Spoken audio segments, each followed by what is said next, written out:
आज हम लोग पढ़ने जा रहे हैं आइडियल गैस इक्वेशन क्या होता है। चलिए, आइडियल गैस इक्वेशन को बनाने में याद रखना, एक तरीके की आइडियल गैस इक्वेशन एक कंबाइंड इक्वेशन ऑफ स्टेट है।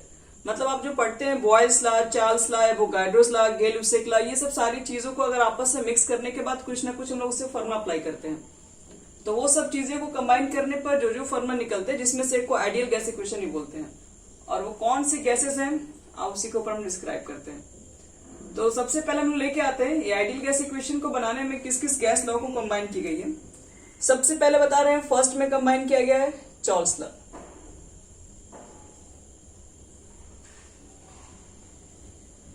अब देखो चार्ल्स लॉ को कैसे बनाया गया। तो चार्ल्स लॉ में आपको बता चुके हैं कि एट कांस्टेंट प्रेशर, यहां पर प्रेशर कांस्टेंट होता है। अगर कांस्टेंट प्रेशर रहेगा तो वॉल्यूम जो होती है वो डायरेक्टली प्रोपोर्शनल टेम्परेचर की होती है, और इसको इक्वेशन आपको फर्स्ट मानना है और यहाँ आप मेंशन भी कर देना है एट कांस्टेंट प्रेशर। पहली बात। चलो अब दूसरा कौन सा किसी जैसे आपके पास है। दूसरा जो हमारे पास होती है प्रेशर। हम लोग पढ़ते हैं यहाँ पर है प्रेशर जो आपके पास होती है वो डायरेक्टली प्रोपोर्शनल होती है किसके, गेल-लुसेक लॉ से टेम्परेचर की प्रोपोर्शन होती है। यहाँ पे गेल-लुसेक लॉ लेते हैं पहले।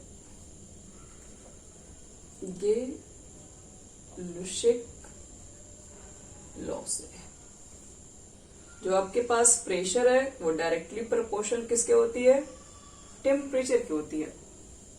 हालांकि हम लोग अब चाहेंगे तो हम लोग वॉल्स लॉ से भी निकाल सकते हैं इस चीज को। वॉल्स लॉ में क्या होता है, वॉल्यूम जो आपके पास होता है वो भी डायरेक्टली प्रोपोर्शनल किसके होता है, प्रेशर के होता है। रुको हम इसके वॉल्स लॉ लिख दे रहे हैं यहाँ पे। वॉल्स लॉ से देखो, वॉल्स लॉ से क्या होता है, वॉल्यूम डायरेक्टली प्रोपोर्शनल आपके पास क्या है, प्रेशर होती है। सॉरी, डायरेक्टली प्रोपोर्शनल नहीं होती है, इनवर्सली प्रोपोर्शनल होती है प्रेशर। एट कांस्टेंट, कांस्टेंट उसमें क्या रहता है, तो कांस्टेंट वहां पे टेम्परेचर होता है। चार्ल्स लॉ हमारे पास हो गया, वॉल्स लॉ हो गया। थर्ड किसको कंबाइन करेंगे, एवोगाड्रोस लॉ को। एवोगाड्रोस लॉ देखो, एवोगाड्रोस लॉ क्या कहता था, भी directly proportional number of moles. ये कब कंडीशन अप्लाई होती थी, at constant temperature and pressure. आपके पास first equation Charles law, second equation Boyle's law और थर्ड इक्वेशन एवोगाड्रोस लॉ। तीनों को क्या करो, कंबाइन कर दो। Combining equation first, second and third. Combining equation first, second and third we get. देखो तो first, second, third equation combine करेंगे तो क्या होगा, यहां से तो आपके पास भी कंबाइन होगा केवल, इधर से कितना कंबाइन होगा, यहां से आपके पास टी है, 1/p है और n है, जो भी है आप लिख दीजिए। t 1/p और n इतना हो गया हमारे पास। अब क्या करेंगे हम लोग यहाँ पे क्रॉस मल्टीप्लीकेशन, इसको यहाँ भेजो pv, pv directly proportional nt। Proportion हटाएंगे हम लोग तो कोई कांस्टेंट यूज करेंगे, वो कांस्टेंट क्या होता है हमारा है, r होता है। तो nRT, pv is equal to nRT आ गया, और यही हमारा होता है pv is equal to nRT। इसको इसी गैस को हम लोग कहते हैं आइडियल गैस इक्वेशन। यही इक्वेशन हमारा आइडियल गैस इक्वेशन होता है, pv is equal to nRT, जहां p क्या है, प्रेशर ऑफ गैसेस, v क्या है, वॉल्यूम ऑफ गैसेस, n है moles of gases, t temperature, और r को बोलते हैं गैस कांस्टेंट। यहां तक हो गया बच्चे लोग।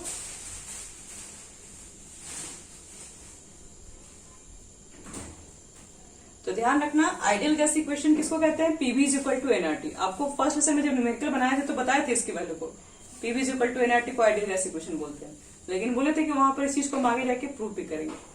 देखो आइडियल गैस इक्वेशन कैसे बना है, तो कंबाइनिंग किया गया है गैस लॉ को, जिसमें Charles law, walls law, Avogadro's law, ये तीनों लॉ को जब हम लोग कंबाइन किए हैं तो कंबाइन करने के बाद हमारे पास इक्वेशन आता है pv is equal to nRT। तो r यहाँ पर क्या लिख दो, where r is equal to gas constant.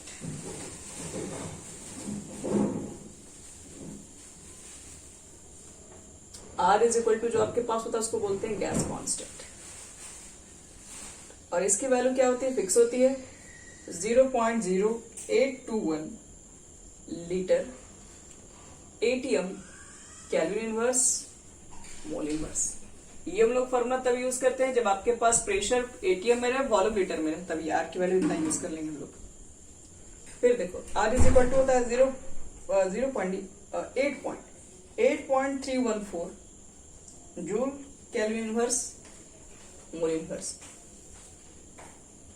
और आर की एक वैल्यू और लेते हैं 1.98 या फिर 2 के इक्वल कर दो calorie kelvin inverse mole inverse. ये हमारा हो गया आइडियल गैस इक्वेशन के बारे में कंप्लीट नॉलेज। इस पे एक क्वेश्चन भी बना लें क्या हम लोग एक क्वेश्चन ही बना देते हैं हम लोग।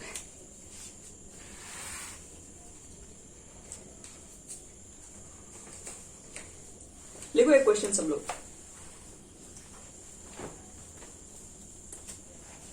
क्वेश्चन हमारे पास ये रहेगा कि 5.75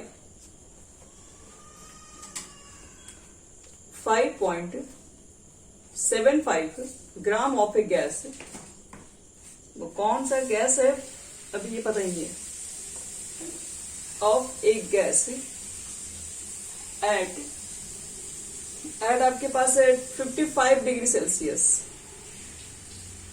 एंड 0.94 एटीएम, ये होता हमारे पास है प्रेशर है, occupies 3.5 litre.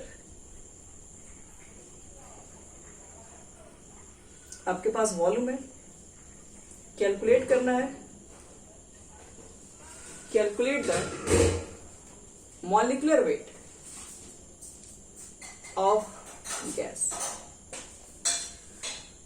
Molecular weight gas की फाइंड करनी है कितनी होगी। देखो जितना हमारे पास क्या है गैसेस है, 55 डिग्री सेल्सियस टेम्परेचर है, आपके पास ये प्रेशर है और कहा जा रहा है कि इतनी गैसेस ने वॉल्यूम को ऑक्युपाई किया है, तो आपको बताना है कि मॉलिक्यूलर वेट फिर गैस की क्या रही होगी। चलो तो गिवन लिखते हैं, फिर आइडियल गैस इक्वेशन का फॉर्मूला लिखेंगे, फिर उसमें पुट कर देंगे। देखो तो पीबी इज इक्वल टू होता है एनआरटी। अब इसको क्वेश्चन फर्स्ट मानता है, अब इसको ब्रेक करना पड़ेगा। सबसे पहले आपको निकालना मॉलिक्यूलर वेट, पी का मान कितना दिया हुआ है, तो पी बच्चे लोग क्या होता है प्रेशर, और प्रेशर का यूनिट क्या होता है एटीएम में होता है। प्रेशर का यूनिट हम पढ़ाए थे, बहुत सारा यूनिट होता है, एटीएम में होता है, बार में होता है, पास्कल में भी होता है, टॉर में भी होता है, सेंटीमीटर एचजी में भी होता है। ठीक है, तो प्रेशर कितना हो जाएगा 0.94 एटीएम गिवन दिख रहा है आपको है। वॉल्यूम कितना होगा बताओ, तो 3.5 लीटर। वॉल्यूम हमारे पास गिवन है 3.5 लीटर है। चलो वॉल्यूम के बाद अब देखो इसमें प्रेशर हो गया, वॉल्यूम हो गया, टेम्परेचर भी हमारे पास गिवन है 55 डिग्री सेल्सियस। इसको हम लोग केल्विन में कन्वर्ट करेंगे, तो कितना ऐड करते हैं बताओ तो 273। चलो 273 हम लोग ऐड करेंगे, कितना हो जाएगा 538 और 328 केल्विन हमारे पास हो गया।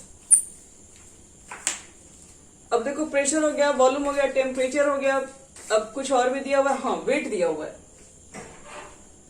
5.75 ग्राम वेट है। मॉलिक्यूलर वेट कह रहा है निकालने के लिए। चलिए ठीक है, तो ये सब सारे गिवन अमाउंट को हम लोग यहाँ पुट करने जा रहे हैं। प्रेशर की जगह पर ये वैल्यू पुट कर दो, वॉल्यूम की जगह पर ये पुट कर दो। मोल्स का फॉर्मूला किसको याद है, मोल्स इक्वल टू क्या लिखते हैं गिवन मास, मट्टी में क्या लिखते हो बच्चे लोग मोलर मास। गिवन मास की जगह पर 5.7 पुट कर देना, और मोलर मास यानी मॉलिक्यूलर वेट तो आपको निकालना ही है क्वेश्चन में कितना होगा, तो वो तो आपको करना पड़ेगा। आर की वैल्यू, अब आर की वैल्यू कितना होगा, तो आपके पास देखो प्रेशर एटीएम में है, वॉल्यूम लीटर में है, तो आर की कौन सी वैल्यू पुट किया जाए। देखो आर की वैल्यू भी आपको 3 तो बताए थे हम। देखो तो ऐसा कौन सा आपके पास है जिसमें प्रेशर जो रहता है वो एटीएम में रहता है और वॉल्यूम लीटर में रहता है। 0.0821 litre, ATM, kelvin inverse, mole inverse. चलो ये सब सारी वैल्यू पुट करो इस इक्वेशन में और तुम लोग मुझे बताओ इन मॉलिक्यूलर वेट कितना आएगा।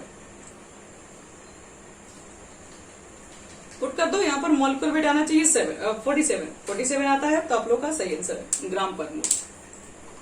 चलो तो निकाल के चेक करो तो बच्चे लोग, आप लोग का इतना आ रहा है या नहीं।